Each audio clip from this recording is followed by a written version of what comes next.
घोटाला सामने आया है, आरोप लगे हैं, यानी 2 करोड़ की संपत्ति को 10 मिनट के अंदर 18.5 करोड़ की संपत्ति घोषित करके खरीदा गया।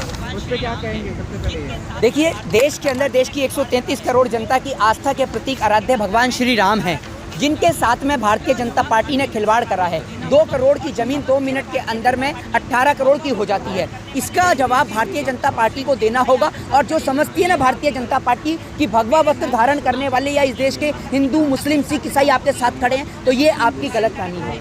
मेरे साथ में आपने देखा कि इनकी उम्र तकरीबन 80 साल से ज़्यादा होगी और इन्होंने भगवा वस्त्र धारण कर रखा है। देश के किसान के साथ किसान आंदोलन में खड़े हैं, लेकिन भाजपा की दमनकारी नीतियों का विरोध करते हैं, देश के किसान को समर्थन देते हैं। और आज भी इन 80 साल के बुजुर्गों ने यहाँ आंदोलन में खड़ा होकर हमें सिखाया है कि जब बात हमारे हक की हो, हमारी मान, हमारी मर्यादा और हमारी प्रतिष्ठा की हो, तो हमें इस जमीन के अंदर से अपने हक का, जो हमारे हक की जो चीज़ है, हमें वो ले लेना चाहिए। और वो हमें इनसे सीखने को मिलता है। जो लोग समझते हैं कि ये लड़ाई जो है ये कुछ चुनिंदा लोगों की है, तो आपको बता दूं कि इनको खरीदने की औकात किसी सरकार की नहीं है और किसी की नहीं है कि कोई इनको यहाँ पैसे के कारण खड़ा कर सके। ये आए हैं तो ये सिखाने के लिए कि इस देश की नौजवान लोगों को, इस देश की नौजवान पीढ़ी को, इस देश की युवा पीढ़ी को ये सिखाने के लिए कि किस तरीके से लड़ाई लड़ी जाती है और किस तरीके से आंदोलन जीते जाते हैं। इस तरीके से राम के नाम पर चंदा जाता है राम मंदिर बनाने के लिए, उस राम के नाम पर ही घोटाला। आज आपके चैनल पर जितने लोग हमें गालियां देते हैं ना,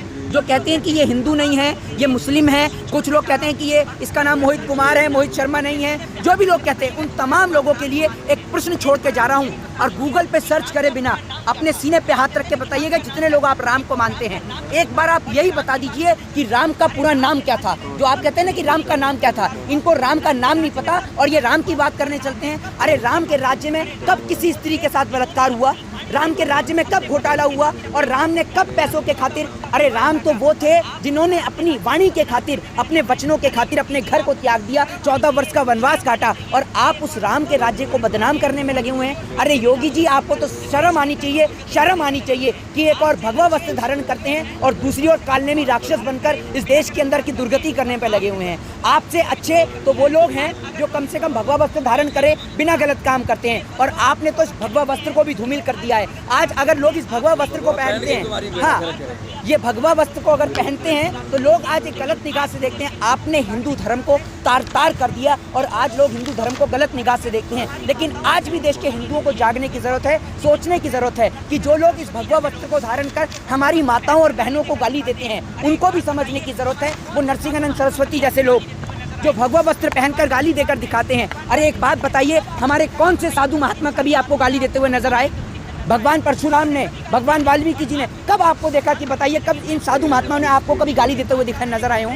इन्होंने कभी गाली नहीं दी और आप हिंदू धर्म को बदनाम करने में लगे हुए हैं। वो लोग जिन्हों के बाप दादा ने कांग्रेस से पैसा कमाया, फिर सपा को ज्वाइन करा और विदेश में जाके पढ़ाई करके आते हैं और विदेश से पढ़कर भी कुछ नहीं कर पाते, तो यहाँ आकर हिंदू को मुस्लिम से लड़ाने का काम करते हैं। तो आपको बता दूं कि ये एक मिनट, ये आपको बता दूं कि ये जो 80 साल के जो बुजुर्ग आपको खड़े नजर आ रहे हैं ना, आज भी इनके कंधों में इतनी जान है, इनके हाथों में, इनके पैरों में इतनी जान है कि देश की सरकारों को मुंह तोड़ जवाब देना ये जानते हैं। और जब बात इस देश के नौजवानों की होगी, बात इस देश के किसान की होगी, तो ये खुद अकेले नहीं, अपने बच्चों को भी लेकर यहाँ पर आके डटे हुए हैं और ये सवाल का जवाब ये खुद देंगे कि ये यहाँ पर कब तक डटे रहेंगे। बाबूजी, कब तक डटे रहेंगे आप यहाँ पर? जब तक मोदी सरकार का पत्ता साफ नहीं कर देंगे तब तक। देखिए, सीधे तौर पर इस देश के बुजुर्गों का कहना है कि जब तक सरकार को नहीं भगाया जाएगा, ऐसी सरकार जो किसानों पे अत्याचार करती है, जवानों पे अत्याचार करती है, उसे नहीं भगाया जाएगा, तब तक ये लोग इस यहाँ पर इस रणभूमि को छोड़कर नहीं जाने वाले हैं। देखिए, किस पे चंपत राय पे आरोप लगा, वो कह रहे हैं किस तरह से हमारे सालों से हम पे आरोप लग रहे हैं और हमारे